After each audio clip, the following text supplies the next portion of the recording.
Friends, कचनपुर official channel पर आपका बहुत बहुत स्वागत है।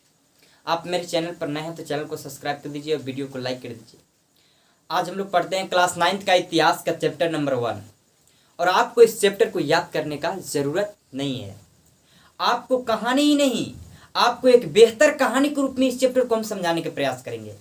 जैसा कि इस चैप्टर का नाम है फ्रांसीसी क्रांति। क्लास 9 चैप्टर नंबर 1 जिसका नाम है फ्रांसीसी क्रांति। हम जानते हैं कि जो फ्रांस है यूरोप का एक देश है जिसका नाम फ्रांस है। लेकिन क्रांति का मतलब क्या होता है? तो क्रांति का मतलब विरोध होता है।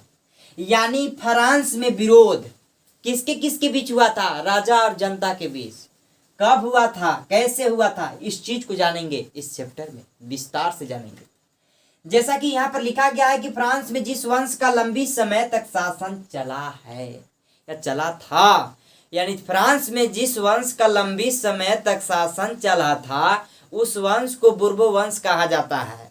और उसी वंश का एक शासक जिसका नाम है लुई 16वां 1774 ईस्वी में फ्रांस की गद्दी पर बैठते हैं। उन्हीं के समय में फ्रांसीसी क्रांति हुआ था।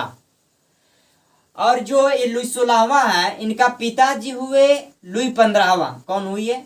यानी इनका पिताजी का नाम क्या हुआ? लुई 15वां। ये लुई 15वां जब अपनी गद्दी को छोड़ रहे थे, यानी आप लुई 15वां जो थे वो अपने बेटा के कारनामा के अनुसार, लुई 16वां इनके बेटे हुए, अपने बेटे के अनुसार ही सब समझ चुके थे कि हमारा बेटा ये फ्रांस की शासन प्रणाली को चला नहीं पाएगा। इसलिए इनके पिताजी जो लुई 16वां थे, लुई 15वां थे, इनका कहना था कि हमको मरने के बाद फ्रांस में प्रलय होगा। देखिए अब आगे पर होता क्या है। यानी हर बाप अपने बेटे के कारनामा के अनुसार समझ जाता है कि वो क्या करेगा, कहाँ तक जाएगा। इसलिए लुई 16वां के बारे में लुई 15वां जो बोले कि हमको मरने के बाद फ्रांस में प्रलय होगा। तो चलिए हम लोग देखते हैं कि आखिरकार अपनी शासन प्रणालियों को किस प्रकार चलाने का प्रयास करते हैं, जो कि 20 वर्ष की उम्र में फ्रांस की गद्दी पर बैठे थे लुई 16वां। अब देखते हैं कि क्या करते हैं। जैसा कि लंबे समय तक फ्रांस में युद्ध चल रही थी, जिसके कारण फ्रांस में ऑलरेडी 2 अरब लिवरे, कितना अरब? 2 अरब लिवरे ऑलरेडी कर्ज चढ़ा हुआ था। फ्रांस पर 2 अरब लिवरे ऑलरेडी कर्ज चढ़ा हुआ था, यानी ऑलरेडी इस पर कर्ज था। इस कर्ज को सिर्फ जनता चुका रही थी, यानी कर्ज को चुकाने के लिए जनता पर टैक्स लगाया गया था। यानी फ्रांस में जिस प्रकार से कर्ज आ रहा था, फ्रांस जिस प्रकार कर्जा में जा रहा था, उस प्रकार से गरीब यानी सभी जनताओं से, कुल मिलाकर जनता से टैक्स लिया जाता है। यानी जिस प्रकार से यहाँ पर शासन प्रणाली लुई 15वां बना कर गए थे उसके अनुसार तो सभी जनताओं से टैक्स लिया जाता है। लेकिन देखिए उसकी शासन पर किस प्रकार से बदलते हैं, यानी लुई 16वां बदल देते हैं, अलग कर देते हैं। किस जनता से टैक्स लेना है ना लेना है वो कुछ उनके विस्तार करते हैं, जिसके कारण उनको मूर्खों के साम्राज्य के नाम से भी जाना जाता है। यानी कुछ मूर्खता के काम किए थे अपनी शासन प्रणालियों में, जिसके कारण जनता आक्रोश में आकर विरोध किया था। जिस देखते हैं आखिरकार क्या किए थे। उसके बाद ही क्या किए थे कि इनका दोस्ती था। लेकिन दोस्ती का मतलब यह नहीं होता है कि हम गाढ़ा में गिर रहे हैं और अगला के बचा दे। हम कुआं में गिर चुके हैं और अगला के किसी आधार पर हम बचा सकते हैं? हम खुद गिरे हुए तो कहाँ अगला के बचाए? यानी हम खुद कर्जा में हैं तो हम किसी का मदद नहीं कर सकते हैं, क्योंकि हम तो खुद कर्जा में हैं।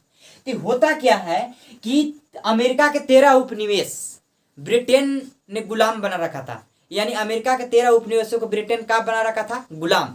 तो अमेरिका ने दोस्ती के मतलब नाते फ्रांस से कहा कि आप मेरे मदद कीजिए, हमारे 13 उपनिवेशों को ब्रिटेन से छुड़ाकर आप मेरे यहाँ भेजा दीजिए, यानी आज़ाद करा दीजिए। तो इन्होंने उनकी बातों को मानकर और अपनी जनता के किसी प्रकार से जो दुख को नहीं समझा, अपने हमारी जनता कितना तकलीफ को झेल रही है। हमारी जनता की मुख्य पेशा खाने की पाँव रोटी है, जिनको भर पेट पाँव रोटी नहीं खाने के नहीं मिल रहा है। सोचिए कि इनको कितना तकलीफ गरीब जनता के हो रही थी। टैक्स के कारण नसीब नहीं थी इन लोगों को भर पेटी पाँव रोटी खाने के लिए। इतना तकलीफ झेल रहा था गरीब जनता। लेकिन इन मूर्खों का साम्राज्य मूर्ख थे, इनको समझ में नहीं आया कि हमको क्या करना चाहिए। ये लुई 16वां क्या करते हैं कि मदद करते हैं अमेरिका के 13 उपनिवेशों को ब्रिटेन से छुड़ाकर और अमेरिका में आज़ादी करा के, यानी ब्रिटेन से छुड़ाकर और अमेरिका में भेज देते हैं, जिसके कारण उनको 10 अरब लिवरे, कितना अरब? 10 अरब लिबरे और कर्ज में चले जाते हैं। कितना अरब? 10 अरब लिबरे और जिसके कारण कर्ज में चले जाते हैं। देखिए कितना मूर्खता के काम करते हैं। और यहाँ पर इसके बाद वो समझ जाते हैं कि जो शिक्षित जनता है, जिनके पास पैसा है, वो हमको कर्ज नहीं देगा। शिक्षित आदमी सीधे हमको उससे क्या करेगा? सीधे युद्ध करेगा, जिसके कारण हमारी सीट छीना भी जा सकता है। इसलिए उन्होंने क्या किया? देखिए किस प्रकार से गरीब जनता को जीने लायक भी नहीं रहने देते, यानी इतना अत्याचार करते हैं कि गरीब जनता को जीना मुश्किल हो गया था। देखिए क्या किए थे, ये क्या किए थे कि गरीब जनता को, यानी सभी जनताओं को 3 वर्ग में बांट देते हैं, जिनका नाम देते हैं स्टेट्स। क्या देते हैं? स्टेट्स। यानी सभी जनताओं को 3 वर्ग में बांट देते हैं, जिनका नाम देते हैं स्टेट्स। और होता क्या है यहाँ पर कि थोड़ा ध्यान दीजिए। अब स्टेट से यानी जनता को बांटने का प्रक्रिया को स्टेट्स कहा जाता है, लेकिन थोड़ा सा ध्यान दीजिएगा, यहाँ पर 3 वर्ग में जनता को बांट देते हैं। यानी अमीर को अलग कर देते हैं और गरीब को, यानी मध्य वर्ग जिनको पास कुछ पैसे थे, कुछ शिक्षा थे, उनको मध्य में कर दिए। और गरीब वर्ग में जो सबसे गरीब थे, इनमें भी कुछ लोग अमीर होंगे लेकिन बहुत ज़्यादा मात्रा में गरीब थे, इनको दूसरा नाम में हम लोग पादरी भी कहते हैं, यानी पादरी वर्ग भी कह सकते हैं, इनको कुलीन वर्ग भी कह सकते हैं। और ये जो साफा गरीब थे, इन लोग को मतलब कुछ मात्रा में तो कह सकते हैं कि अमीर होंगे, लेकिन सबसे ज़्यादा मात्रा में तो इसमें गरीब ही नहीं होंगे। तो ये आगे पर हम लोग देखते हैं। यानी कुल मिला के कहूँ तो अगर 90% अगर ईद होंगे जनता, तो 10% ये दोनों मिला के होंगे, यानी बहुत कम ये लोग थे। लेकिन देखिए यहाँ पर क्या होती है अब आगे पर से।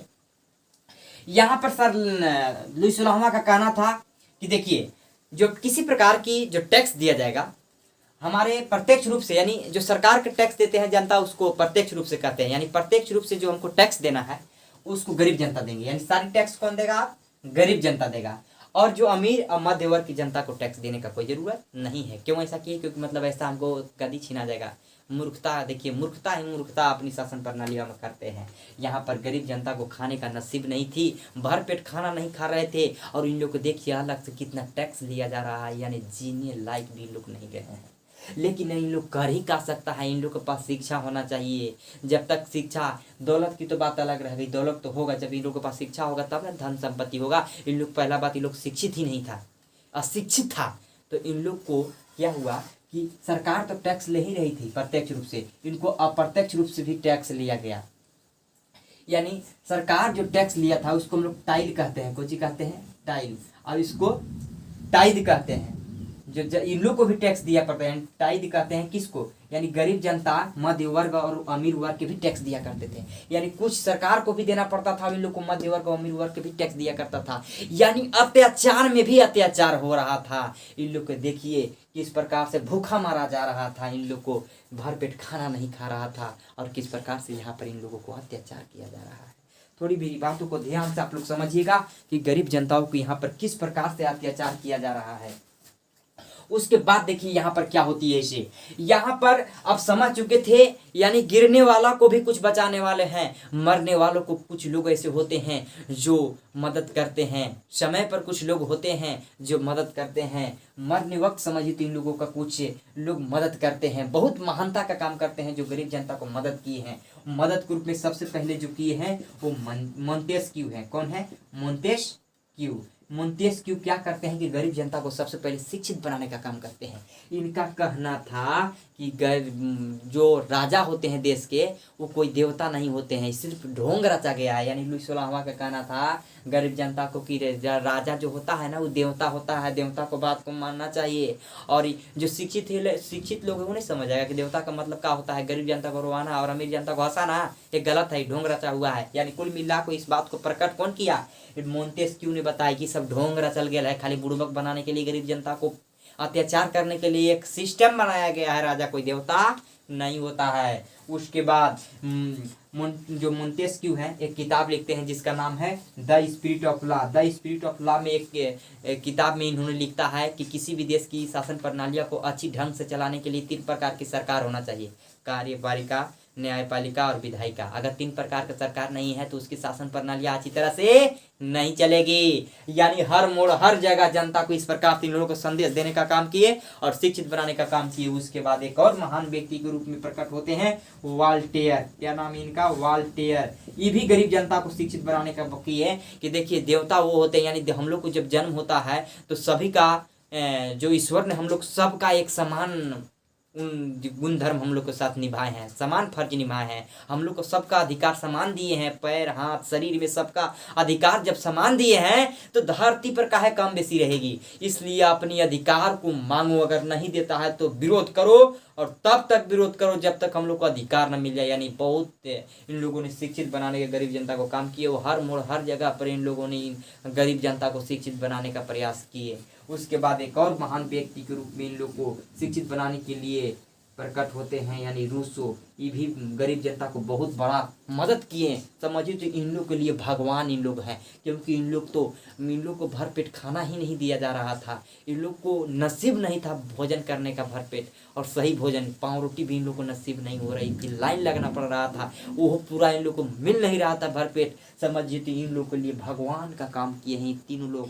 इन लोग शिक्षित बनाने का काम किए। जैसा कि रूसो का कहना था कि कोई भी देश की जो सरकार होती है वो जनता बनाने का काम करता है। अगर जनता जो है जनता के यानी सरकार के शासन प्रणालियाँ से किसी प्रकार के अगर असंतुष्ट है तो उसको विरोध करना चाहिए सरकार से। अगर सरकार अगर इस बात को लेकर अगर असंतुष्ट होता है तो उसको विद्रोह करना चाहिए और अपने अधिकार को प्राप्त करना चाहिए किसी भी परिस्थिति में। रूसो ने इस प्रकार से जनता को शिक्षित यानी तीनों मिलकर जनता को बहुत प्रभावित कर दिया। प्रभावित इतना करती थी जनता लोग कुछ शिक्षित हो गए, यहाँ तक कि लुई 16वां को भी कुछ आ गया था कि अब हर जनता शिक्षित हो गया, अब हमसे विरोध कर सकता है। इसलिए क्या हुआ आगे पर थोड़ा आप लोग को विस्तार से समझाने का प्रयास करते हैं, थोड़ा ध्यान दीजिएगा। उसके बाद हुआ क्या कि लुई 16वां समझ चुके थे कि अब न कोई हमको मीटिंग या कोई न कोई कानून लगाना होगा।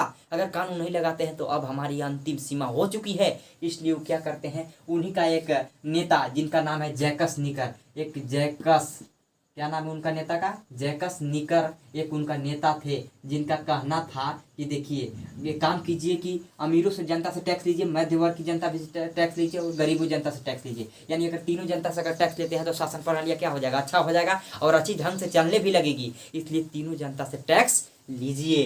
तो कहते हैं लुई 16वां, हाँ ठीक है तीनों जनता से टैक्स लेंगे। इसलिए एक मीटिंग रखते हैं, जो मीटिंग को बोले कि 5 मई 1789 ईस्वी को एक मीटिंग रखे। कहें कि आलिशान भवन को सजाने, भवन का नाम है जिस भवन में मीटिंग रखा गया था उस मीटिंग का नाम है, उस भवन का नाम है आलिशान भवन। आलिशान भवन को सजाया गया और उसमें तीनों वर्ग का बुलाया गया, लेकिन तीनों वर्ग में गरीब वर्ग उन जनता को नहीं बुलाया गया जो कारीगर और किसान थे, उन लोग को नहीं बुलाया। हालांकि उन लोग 4000 पत्र से लिख कर संदेश दिए कि हम लोग को भी बुलाया जाए, हम लोग को आ सकते हैं, लेकिन आने का कोई अनुमति नहीं दिया गया। अब वहाँ पर होता क्या है कि लुई 16वां का कहना था कि अब तीनों वर्ग से मतलब टैक्स लिया जाएगा, जो कि मध्य वर्ग और अमीर वर्ग किसी प्रकार के इन लोग असंतुष्ट थे, मान ही नहीं रहे थे। इसलिए उन लोग बोला कि हम लोग कब मानेंगे, जब वोट दिया जाएगा। यानी तीनों वर्ग से का को वोट लीजिए। अगर वोट तीनों वर्ग का को देता है तो ये जो गरीब जनता थे वो तो समझ गए थे कि अगर वोट लिया जाए तो मध्य वर्ग और अमीर वर्ग तो एक ही दिन है, उन लोग 2 को वोट देगा तो जीत ही जाएगा। इसलिए बोले गरीब जनता का कहना था कि सभी जनताओं को उससे वोट लीजिए, क्योंकि 90% यानी कुल मिला के 90% कुल मिला के गरीब जनता थे, यानी 10% इन लोग होंगे।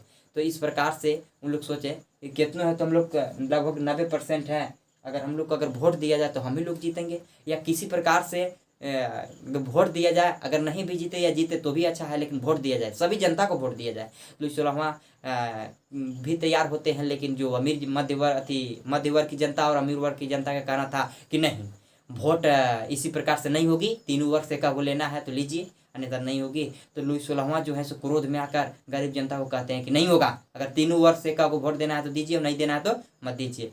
तो इन लोग क्या करते हैं कि रूम को खाली करने का आदेश दिया जाता है। लुई 16वां कहते हैं कि जो आलिशान भवन में इस मीटिंग को बुलाया गया था, आलिशान भवन को सजाया गया था और मीटिंग को रखा गया था। लुई 16वां गरीब जनता को आदेश देते हैं कि इस रूम को खाली कर दो, अब यहाँ पर मीटिंग जिस प्रकार से तुम लोग कह रहे हो नहीं होगा। फिर गरीब जनता चले जाते हैं। 20 जून को एक उन लोग विशेष मीटिंग रखते हैं। 20 जून 1789 ईस्वी को इंडोर टेनिस कोर्ट जिस भवन में, यानी इंडोर टेनिस कोर्ट भवन में चले जाते हैं, और उस भवन में जाकर इंडोर टेनिस कोर्ट भवन में जाकर इन लोगों ने एक संविधान का नेतृत्व किया। यानी जिस संविधान को जो नेतृत्व करने वाले हैं वो 2 व्यक्ति हैं, एक मिराबियो है, एक आबेसिए। ये 2 व्यक्तियों ने मिलकर एक संविधान का निर्माण करते हैं जिसका नाम है नेशनल असेंबली। कुछ नाम है नेशनल असेंबली का निर्माण करते हैं। नेशनल असेंबली का निर्माण करते हैं और नेशनल असेंबली में लोग शपथ लेता है कि देखिए ये नेशनल असेंबली यानी जब तक लुई 16वां का शासन प्रणाली को हम लोग भंग न कर दे तब तक ये नेशनल असेंबली खत्म नहीं होगा। इन सभी गरीब जनताओं ने शपथ लेता है और कहता है कि हम भंग कर कर रहेंगे लुई 16वां की शासन प्रणाली को, क्योंकि लोग जुनून गोसा में थे, ये लोग कुछ भी कर सकते हैं वैसे गोसा में। उसके बाद होता क्या है, लुई 16वां आतंकी माहौल कर दिए, यानी कुल मिला के कहें तो अपनी सेनापतियों को कह दिए हर गांव में जाने के लिए और बोल दिए धर कर लाओ, गोली मारो, ज़्यादा अगर अत्याचार करता तो गोली मारो और धर कर लाओ, उन लोग को बंदी बनाओ। यानी कुल मिला के हर गांव में जाने के लिए अपनी सेनापतियों को अनुमति दे देती है, जिसे जनता जान जाता है कि अब आतंकी माहौल है, अब सेनापति कुछ भी कर सकता है। इसलिए लोग 70,000 लगभग 70,000 अरे 70,000 करे 7,000 मर्द और औरतें टाउन हॉल के सामने, यानी एक टाउन हॉल एक जगह है बास्तिल भवन के बगल में, वहाँ पर चले जाते हैं और उन लोग को वहाँ के बाद जाते हैं बास्तिल भवन जहाँ पर बहुत सारे हथियार था, कैदी लोग थे, लोग सीधे उस भवन पर जाते हैं और उस भवन को ढहाने लगते हैं। यानी कुल मिला के कहूँ तो उस भवन को गिरा देते हैं और उसे हथियार प्राप्त कर लेते हैं और हथियार लेकर भाग जाते हैं। और उसके बाद उस हथियार प्राप्त जब इन लोग के पास हो जाता है तो पूरी ताकत तो इन लोग के पास हो गया, इन लोग के पास शिक्षा भी था और इन लोग के पास पूरी ताकत भी मिल गया। इसलिए लुई 16वां से जब विरोध किया गया, झगड़ा हुआ, तो जीत किसकी हुई? गरीब जनता को हुई। और 14 जुलाई 1789 ईस्वी को 14 जुलाई 1789 ईस्वी को फ्रांसीसी प्रक्रिया पूरी हो गई, यानी फ्रांस की प्रक्रिया में जीत गरीब जनता को हुआ।